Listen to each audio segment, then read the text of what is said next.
Your Coca-Cola bottler presents Claudia, based on the famous play and novels by Rose Franken.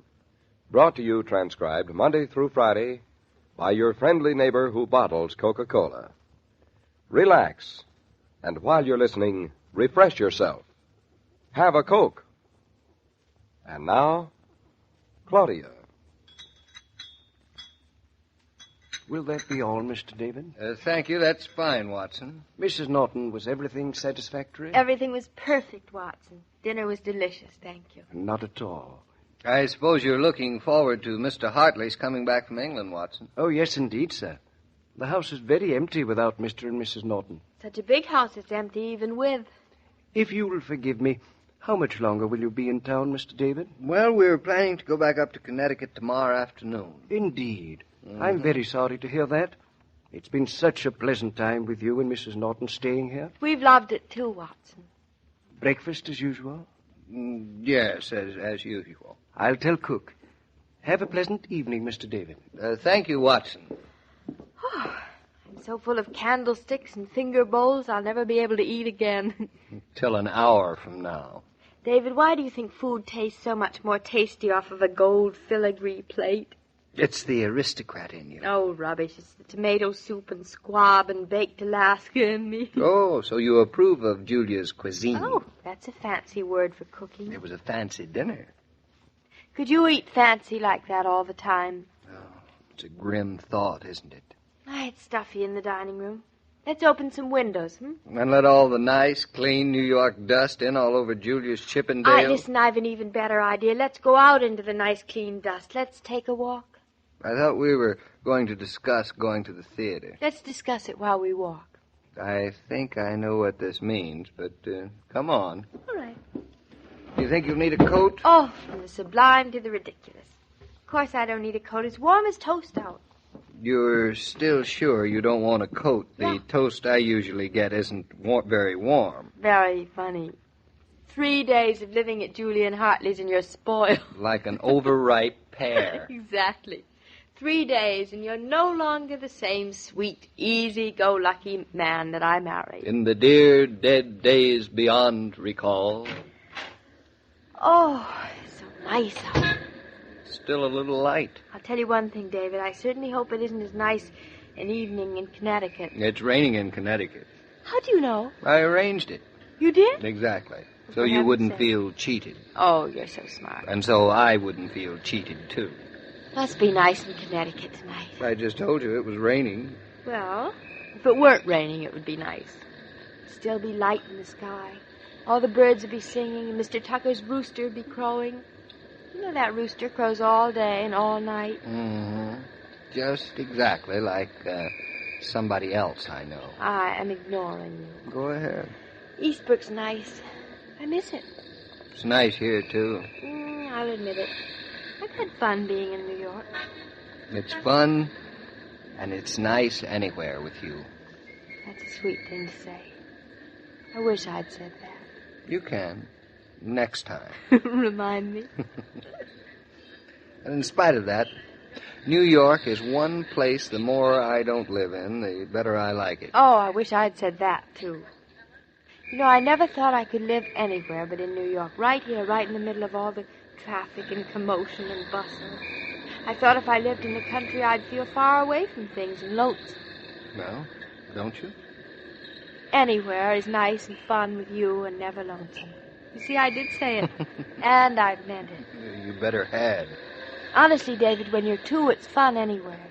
In other words, it's not the country that's so nice. It's us in the country. Conceited, but true.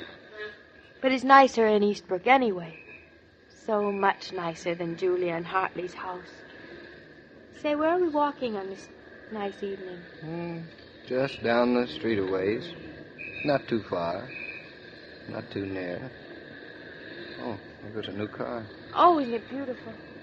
Just me and my girl walking down the street. David, listen. Wouldn't you hate to be just one? All alone? Even Eastbrook wouldn't be nice if you were just one, would it? No place would be. Anymore, especially Eastbrook. Maybe especially New York, too. Darling, Darling, do you know that if we turn down this block and then we walk, about a half a block north, we'll be right in front of Mother's? Why, you don't say so. Oh, but I do say For so. heaven's sakes, what a coincidence we should both be walking to the same place. What's more, I have an idea. I think Mother maybe wouldn't mind having some visitors tonight. David, if you hadn't married me, would you have married Mama? Like a shot. I think you would have. That's one of the reasons I love you. Darling, Mama hasn't had much time to be lonesome. I know. That's why when she is lonesome, it must feel twice as bad. Oh, I'm glad she's coming back to Connecticut with us tomorrow. Oh, so am I. We'll take Solomon along, too, won't we? Solomon? That old parrot? Well, he'll be lonesome if we don't. He'll get blue.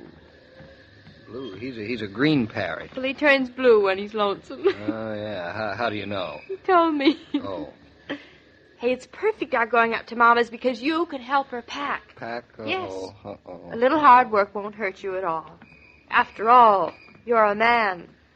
Well, there are times when you seem to take great delight in reminding me. David, packing alone is so alone. I know. Well, here we are, on Mama's doorstep. Won't you be surprised? I told her we were going to the theater tonight. Oh, look around, would you? This is a familiar lobby. Familiar to me, too. Mm-hmm. It couldn't be that we have been here together, could it? Come to notice. Let me see the side view of your face. Yes. Want to see the other side? No, I've seen back? that. You look familiar to me, too. Oh, for heaven's sakes. Darling, this couldn't be where we came right after our honeymoon, could it? Oh, darling, you don't know how I hoped you'd remember. Oh, then I said the right thing. You did. Say, you know, this lobby looks littler than I remember somehow. That's because you're used to the wide open spaces of Connecticut. The wide open spaces of our house without any furniture. David, you know there's something I miss in Connecticut very badly. Oh, Mama's coming out with us tomorrow. Oh, I miss these much more than Mama. Elevators. Here, let me push the button. Now, don't trip. I never trip. Now, let me see. We press the button for Mama's floor. Mm-hmm. Well, you've made it go up. Congratulations. It wouldn't go sideways. No, but if there'd been any way of making it go sideways, you would have found it. I bet you. You're very smart tonight, aren't you? Oh, I'm pretty smart every night. Oh, really? Right floor, too.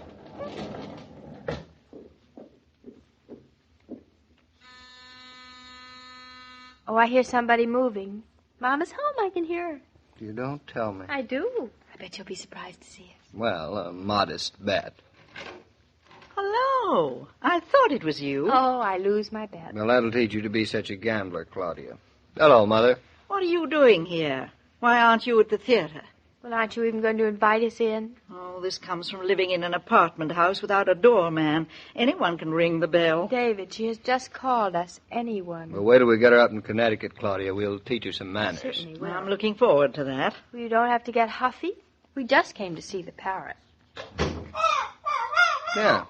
Solomon's invited us in. Very vulgar, that bird. Very democratic. Hello, Solomon. Say something, old boy. Why is it that whenever you ask them to talk, they say absolutely nothing? Who? Parrots. Maybe he's not happy to see you. But, Solomon, you're not happy to see us? It's the middle of the night, and you gave us no warning. Solomon and I were in the middle of a very pleasant conversation. Middle of the night. It's 9 o'clock.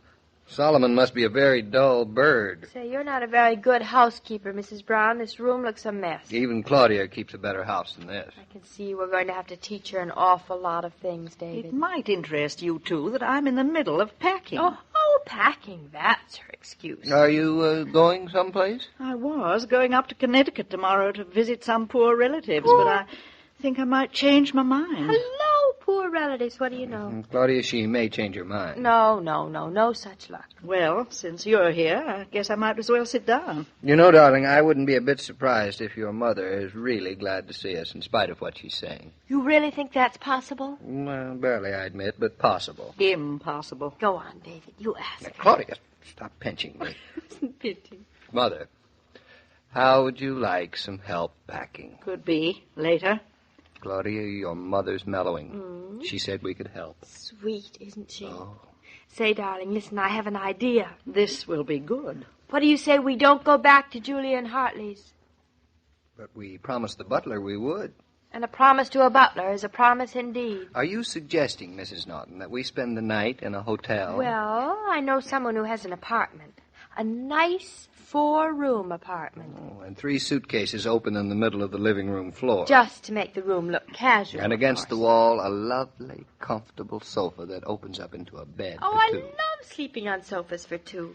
Doesn't it matter to you that all the butlers and the maids and the cooks expect you back? Doesn't matter at all. The house keeps on running no matter what or who. Mother, you wouldn't keep us from enjoying one night of simple comfort before we head back for the Connecticut wilds, would you? Besides which, David and I like staying in places where we have sentimental attachments. Don't we, darling? David, put your coat back on. I did not invite you two to stay here. Darling, she wants us. Isn't it wonderful? Perfectly good 4-story house at Julia and Hartley's, and you insist on cluttering up my 4-room apartment. I'll bet Mother still has the toothbrush we left the last time we were here. Mama, is that a fact? I haven't looked lately, but they should be here. That settles it. We've just received an official invitation to spend the night. Just one thing. No breakfast in bed tomorrow. Well, we'll try to get adjusted. David, you can take your coat off now. Really? You might as well. Really? I'm outnumbered. Of course you are, Mama. And that's the way it should be. What way, darling? Now, there are 3 of us together. It is nicer than being 2, isn't it, David? Oh, much. And just think of it. In a couple of months from now, we'll be 4. Oh, darling, that will be the nicest of all.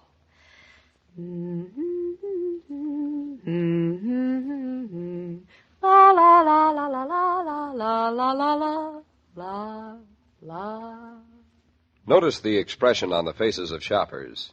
Some are the very picture of grim determination. You'd think they were going forth to battle, while others are relaxed and easygoing. Chances are these folks have had the good sense to pause and refresh with ice-cold Coca-Cola during shopping expeditions. Chances are, too, they make wiser selections because they shop refreshed. Excuse me, Mr. King. Oh, hello, Mrs. Brown. So you're going up to the country, I see. The strangest part of all, Mr. King, is that I find myself looking forward to it. You'll like farm life. In the spring, anyway, with the trees coming out and the Naughton livestock flourishing. The Naughton livestock at this moment consists of a cat and a dog. I hope they've weathered David's and Claudia's absence. I hope so, too, Mrs. Brown. But I think Jared Tucker, the Naughtons' neighbor, took pretty good care of them while the Naughtons were in New York. He better have, Mr. King, or, well, I don't know what. He better have, Mrs. Brown, or we'll all have to suffer the consequences tomorrow. And as I was saying, every day, Monday through Friday, Claudia comes to you transcribed with the best wishes of your friendly neighbor who bottles Coca-Cola. So listen again tomorrow at the same time. And now this is Joe King saying au revoir. And remember, whoever you are, whatever you do, wherever you may be, when you think of refreshment, think of Coca-Cola. For Coca-Cola makes any pause the pause that refreshes. And ice-cold Coca-Cola is everywhere. This broadcast of Claudia was supervised and directed by William Brown Meloney. And now, here's a word from your friendly neighbor,